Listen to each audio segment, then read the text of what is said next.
आप नहीं चाहते कि आपकी ज़िंदगी में कोई हावी हो, आप क्यों किसी की ज़िंदगी में इतने हावी होंगे? और जब बहुत दर्द हो ना, हमेशा दूसरे के पर्सपेक्टिव से भी सोच के देखिए कि उसको ऐसा क्यों करना पड़ा। क्या पता कोई मजबूरी हो, कभी कभी होती है। मैं बुद्ध की मजबूरी सोच के परेशान होता हूँ कई बार, और फिर मैं सोचता हूँ कि काश यशोधरा जैसा व्यक्तित्व सबका होता। बुद्ध की रियल कहानी क्या है शायद किसी को नहीं पता। मैं जिस कहानी की बात कर रहा हूँ, मैथिली शरण गुप्त नाम के एक बड़े प्रसिद्ध कवि ने यशोधरा नाम की पुस्तक में वो कहानी लिखी है, भूमिका में जिक्र किया। बुद्ध बचपन से ही थोड़े से वैरागी किस्म के व्यक्ति थे। उनकी कुंडली देख के एक ज्योतिषी ने बताया भी था। माता पिता बहुत परेशान थे, शुद्धोदन उनके पिता का नाम था। माता पिता ने बहुत कोशिश की कि इस बच्चे का मन विरक्त न हो। अच्छा महल बनवाया, सारी सुविधाएं दी। जैसे ही बुद्ध थोड़े से किशोरावस्था में आए, उस समय की दुनिया की सबसे खूबसूरत महिला से, लड़की से, यशोधरा से उसकी शादी करवा दी। यशोधरा के पिता ने काफ़ी एग्ज़ाम लिए बुद्ध जी के, वो सारे एग्ज़ाम में पास हुए, तब जाके शादी हुई, ऐसे नहीं हुई। शादी हुई तो बुद्ध भी ठीक था, रमे रहे उस जीवन में। बेटा हुआ उनका राहुल। अब बुद्ध की विरक्ति का भाव बढ़ता जा रहा था। 29 साल की उम्र के आसपास ऐसा हुआ कि उन्होंने एक मृत व्यक्ति को देख लिया, एक बूढ़े को देखा, एक भिखारी को देखा, एक बीमार को देखा। विरक्त हो गए और उनका मन हुआ घर छोड़ दूं, ज्ञान की खोज में चला जाऊं। अब ज्ञान की खोज में जाएं, उनको पता है कि भाई मेरी पत्नी भी है, मेरा बेटा भी है, राज्य भी है, कैसे छोड़ दूं? छोड़ना जरूरी है। अंदर की आवाज है कि छोड़ो, तुम इस चीज के लिए नहीं बने हो, तुम्हारा स्वधर्म कुछ और है। बाहर की जिम्मेदारी है कि छोड़ नहीं सकते। मैं अनुमान करता हूं कि बुद्ध ने शायद अपने पिताजी से कहा हो कभी कि पिताजी मैं बहुत परेशान हूं, छोड़ना चाहता हूं। तो पिता ने समझा बुझा के मना किया होगा कि बेटा शोभा नहीं देता, ऐसा मत करो। हो सकता है पत्नी से भी बात की हो, पत्नी ने भी कहा हो कि ये क्या बात हुई, हम सबका जीवन तुम पे टिका है, बच्चा अभी बिस्तर से भी नहीं उतरा है, अभी तो चलना भी नहीं शुरू किया है, तुम ऐसी बात कर रहे हो। इसका जिक्र नहीं मिलता इतिहास में कि ये बात हुई कि नहीं हुई।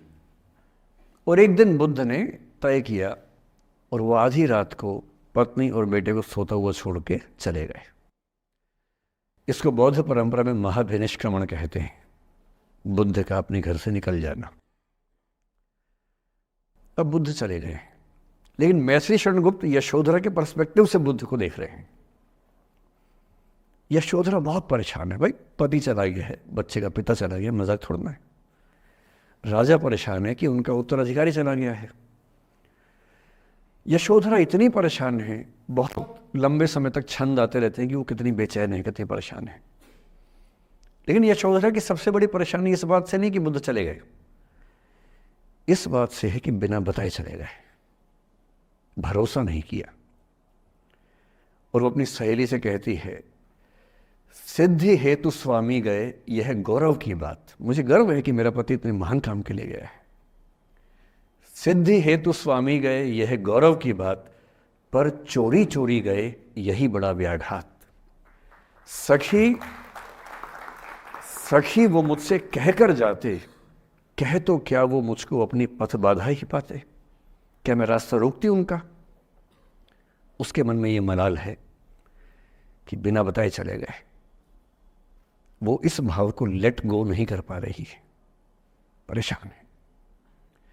फिर बुद्ध को ज्ञान मिला 6 साल की तपस्या के बाद, बोधगया में बोधि वृक्ष के नीचे ज्ञान मिला।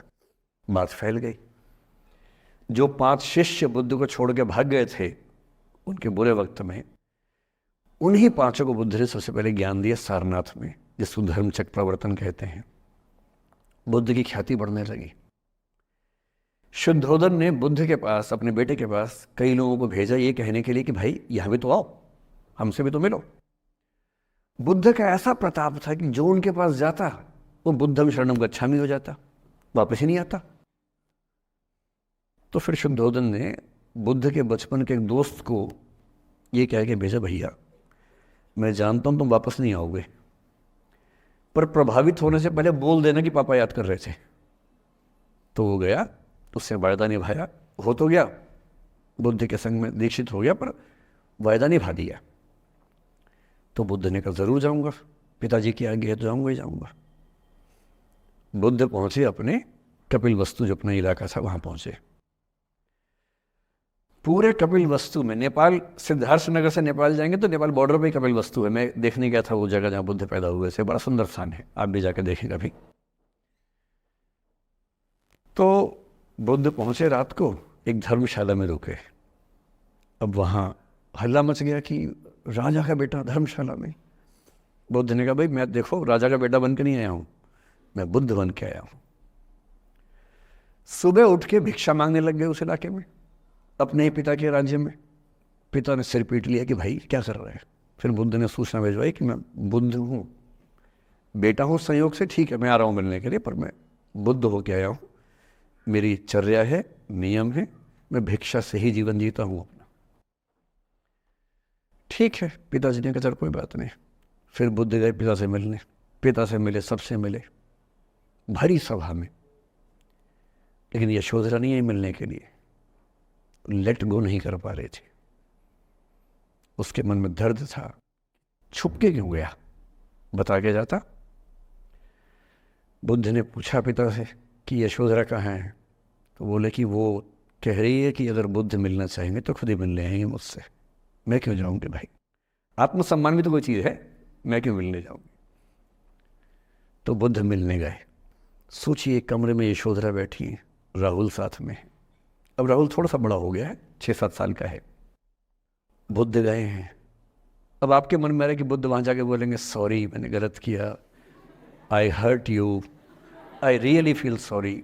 बुद्ध है वो बुद्ध, वहाँ जाके क्या बोल रहे पता है, भिक्षाम देहि, भिक्षा दो।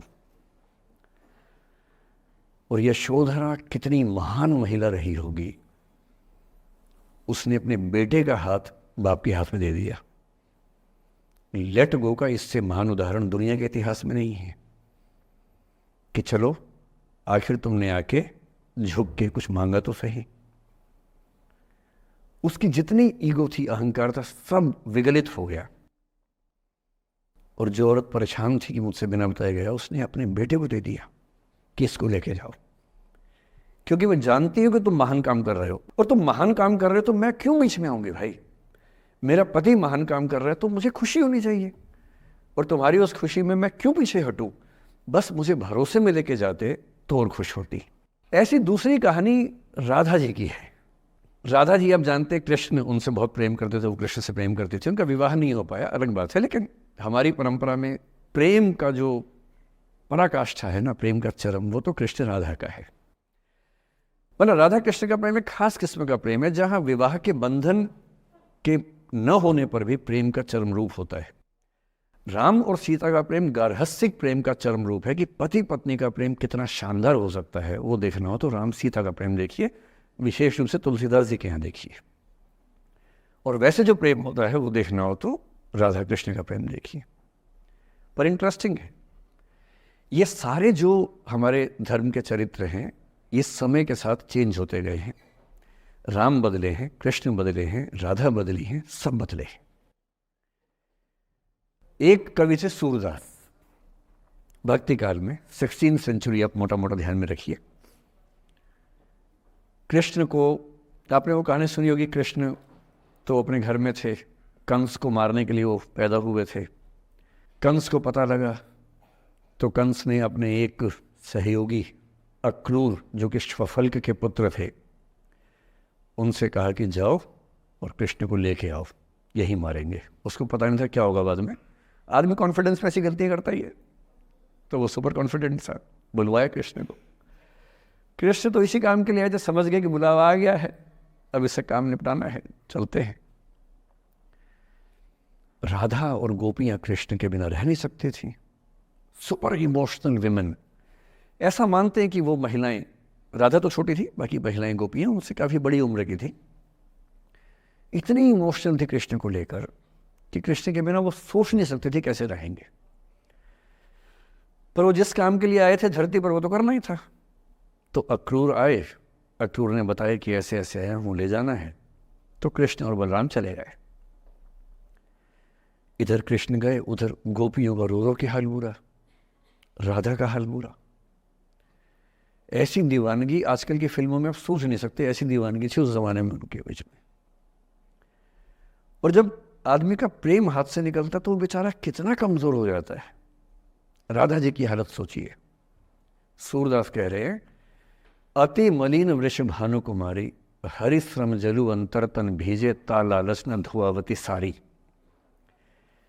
कि वृष भानु की कुमारी, वृष भानु मतलब राधा के पिता, वृष भानु की बेटी राधा इतनी कमजोर हो गई है, इतनी मलिन हो गई है।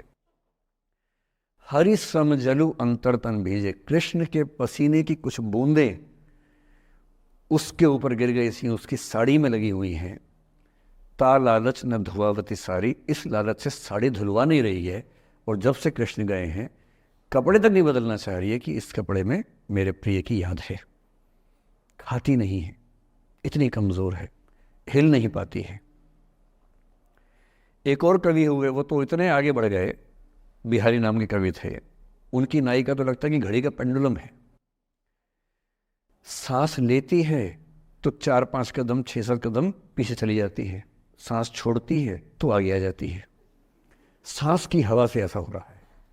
इत आवत चली जात उत चली 6-7 अखात, चढ़ी हिंडोरे सी रही लगी उसासनी साथ। कि इधर आती है उधर जाती है, 6-7 हाथ इधर 6-7 हाथ उधर, सांस लेती है तो यहाँ, छोड़ती है तो वहाँ, जैसे झूला झूल रही हो। पर ये रीतिकाल के कवि हैं, उनका अलग टेस्ट है, हम सूरदास पे बात कर रहे हैं। राधा इतनी परेशान है। अच्छा, जब आदमी परेशान होता है ना, जब उसका ब्रेकअप टाइप का होता है कि कोई गया है वापस ही नहीं आ रहा, कृष्ण ने कहा था कि बस जा रहा हूँ, काम निपटा के आता हूँ। उनके मन में था क्या काम निपटाना है, काम निपटा भी दिया। अब कंस के बाद सवाल है कि मथुरा का साम्राज्य कौन संभाले। उसको एक स्ट्रक्चर बनाने के लिए कृष्ण को लगा कि मुझे यहाँ रह के सिस्टम को ठीक करना चाहिए, उसके बाद लौटना चाहिए। तो वो रुक गए वहाँ पर, राज्य का काम भी तो करना ही था। पर प्रेमी व्यक्ति को सब समझ नहीं आया, तो फिर लगता है कि नहीं मेरे पास आओ, बाकी सब बेकार की बातें हैं, मेरे पास आओ। कृष्ण आ नहीं रहे। यमुना के इधर कृष्ण है, यमुना के इधर गोपियां हैं, पर आत्मसम्मान भी तो है। एक आलोचक ने कहा कि नाव में बैठ के चली जाती।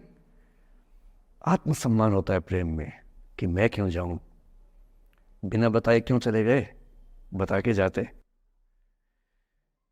तो राधा वेट करिए। राधा के मन में क्या आ रहा है, उनको लग रहा है कि ऐसा तो नहीं कि मैंने ही कुछ गलती कर दी हो। जब कोई व्यक्ति दूर चला जाता है ना, बाकी लोग सोचते हैं कि कहीं मुझसे तो गलती नहीं हो गई। और राधा अपनी एक सहेली से बोल रही, गोपी से, मेरे मन इतनी सूल रही, एक दिवस मेरे गृह आए मैं ही मस्ती दही, देखी तिन्हें हों मान कियो सो हरि गुस्सा गही। पगला सी गई है, बोरा सी गई है। सहेली से क्या बोल रही है, हे सहेली, मुझे पता है क्या लग रहा है, मुझे लगता है कि मुझसे ही गलती हुई है। उसने पूछा क्या गलती हुई है। कह रही है कि एक दिन क्या हुआ, कृष्ण भगवान मेरे पास आए थे, मैं उस समय दही मथ रही थी। वो ग्वाला जीवन है ना वहाँ पर, तो वो गोपालन जीवन का काव्य है पूरा। अब वो मुझसे बात करने आए और मैंने उनसे ठीक से बात नहीं की, मैंने मान किया। मान करना मतलब जिसको आपकी भाषा बोलते हैं भाव खाना।